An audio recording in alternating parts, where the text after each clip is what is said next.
വിശ്വാസനാടെ നോക്കി വേഗമോടിടാം, വേഗമോടിടാം, നാം വേഗമോടിടാം.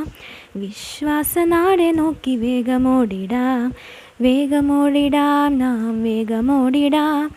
നമുക്കിവിടെ നിലനിൽക്കും നഗരമില്ലല്ലോ, നമുക്കിവിടെ നിലനിൽക്കും വീടില്ലല്ലോ. നമുക്കിവിടെ നിലനിൽക്കും നഗരമില്ലല്ലോ, നമുക്കിവിടെ നിലനിൽക്കും വീടില്ലല്ലോ. നമ്മുടെ വീട് ആ നിത്യമാം വീട് വാനാലോകത്തില്. നമ്മുടെ വീട് ആ നിത്യമാം വീട് വാനാലോകത്തില്. ദൈവവചന ചിന്തകൾ കേൾക്കുന്ന എല്ലാ മാന്യ ശ്രോതാക്കൾക്കും ക്രിസ്തീയ സ്നേഹവന്ദനം. സദൃശവാക്യങ്ങളുടെ പുസ്തകം 3-ാം അധ്യായം 12-ാമത് വാക്യത്തിൽ അപ്പൻ ഇഷ്ടപുത്രനോട് ചെയ്യുന്നതുപോലെ യഹോവ താൻ സ്നേഹിക്കുന്നവനെ ശിക്ഷിക്കുന്നു എന്നുള്ള ഒരു ചിന്തയാണ്.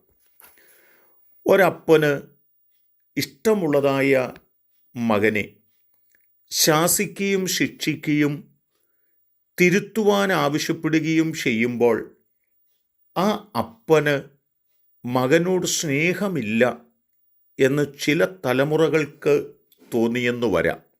എന്നാൽ യഥാർത്ഥമായി അപ്പൻ മകനെ ശിക്ഷിക്കുന്നതിൻ്റെ കാരണം, ശാസിക്കുന്നതിൻ്റെ കാരണം ഈ അപ്പന് മകനോട് ആഴമായി സ്നേഹമുള്ളത് കൊണ്ടാണ് എന്ന് തന്നെയാണ് ചരിത്രം നമ്മെ ഓർമ്മപ്പെടുത്തുന്നത്.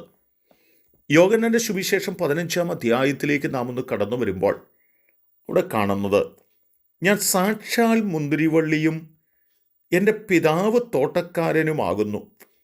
എന്നിൽ കായ്ക്കാത്ത കൊമ്പുകളൊക്കെയും അവൻ നീക്കിക്കളയുന്നു, കായ്ക്കുന്നതൊക്കെയും അധികം ഫലം കായ്ക്കേണ്ടതിന് ചെത്തി വെടിപ്പാക്കുന്നു എന്നുള്ള വാക്കുകളാണ്.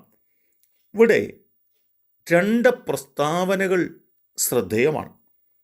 ഒന്ന്, ഫലമില്ലാത്തതായ കൊമ്പുകൾ, പ്രയോജനരഹിതമായ കൊമ്പുകൾ. ആ കൊമ്പിനെ എന്താണ് ചെയ്യുന്നതെന്ന് ചോദിച്ചാൽ അതിനെ പൂർണ്ണമായി വെട്ടി കളയുകയാണ്. ആ കൊമ്പൊക്കെയും അവൻ നീക്കിക്കളയുകയാണ് എന്ന് രേഖപ്പെടുത്തുമ്പോൾ, ഫലം കൊടുത്തുകൊണ്ടിരിക്കുന്ന കൊമ്പുകളോട് ആ തോട്ടക്കാരൻ എന്താണ് ചെയ്തത്? ആ കൊമ്പുകളെ അവൻ ചെത്തി വെടിപ്പാക്കുന്നു. ചെറിയ ചെത്തലുകൾ, ഉപദേശങ്ങൾ, തിരുത്തലുകൾ, ഗുണീകരണങ്ങൾ, ഗുണദോഷങ്ങൾ ഒക്കെ ഈ യജമാനൻ ചെയ്യുന്നതിൻ്റെ പിന്നിലെ കാരണം എന്താണെന്ന് ചോദിച്ചാൽ ഫലമില്ലാത്തതുകൊണ്ടല്ല, പ്രയോജനരഹിതമായതുകൊണ്ടല്ല, അധികം ഫലം നിന്നിൽ നിന്ന് പ്രതീക്ഷിക്കുന്നതുകൊണ്ട് നിന്നെ ചെത്തി വെടിപ്പാക്കി അധികം ഫലം കായ്ക്കുവാൻ തക്ക തലത്തിലേക്ക് നിന്നെ കൊണ്ടുവരാനാണ് എന്ന് ഓർപ്പിക്കുകയാണ്. നാം വായിച്ച വാക്യവും അത് തന്നെയാണ് നമ്മെ ഓർപ്പിക്കുന്നത്. അപ്പന് സ്നേഹമുള്ള, ഇഷ്ടമുള്ള ഒരു മകനെ ദൈവം ശിക്ഷിക്കുന്നത് പോലെ അല്ല, അപ്പൻ ശിക്ഷിക്കുന്നത് പോലെ ശിക്ഷിക്കുമ്പോൾ ആ ശിക്ഷ കാണുമ്പോൾ എന്നോടപ്പൻ ഇഷ്ടമില്ലാത്തതുകൊണ്ടാണ് എന്നതിനപ്പുറത്ത് ആ അപ്പൻ എന്നോട് സ്നേഹമുള്ളതുകൊണ്ടാണ് എന്നെ ശാസിക്കുന്നത്, ശിക്ഷിക്കുന്നത് എന്ന് മനസ്സിലാക്കാൻ കഴിഞ്ഞാൽ അത് ആ മകൻ്റെ ജീവിതത്തിന് ഏറ്റവും ധന്യമായ അനുഗ്രഹത്തിലേക്ക് അവനെ എത്തിക്കും എന്ന് തന്നെയാണ്.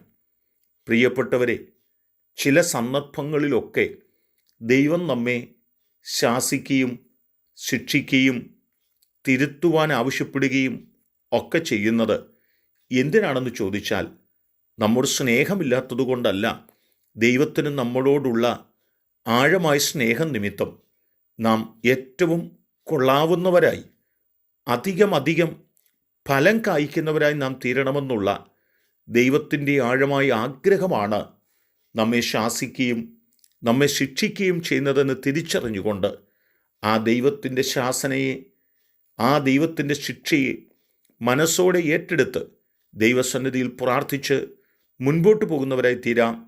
അതിനെൻ്റെ കേൾവിക്കാരെ ദൈവം സഹായിക്കട്ടെ. കരുണയുള്ള ദൈവമേ, ഞങ്ങളെ സ്നേഹിക്കുന്ന ദൈവം ഞങ്ങളെ ശാസിക്കുകയും ശിക്ഷിക്കുകയും ചെയ്യുമ്പോൾ ഞങ്ങൾ മുഷിഞ്ഞു പോകുന്നവരായി, ഞങ്ങൾ നീരസമുള്ളവരായി തീരുകയല്ല, ഞങ്ങൾ ദൈവത്തിൽ നിന്ന് നന്മ അനുഭവിപ്പാൻ വേണ്ടി കാത്തിരിപ്പാൻ സഹായിക്കണം. യേശു കർത്താവിൻ നാമത്തിൽ തന്നെ. ആമേൻ.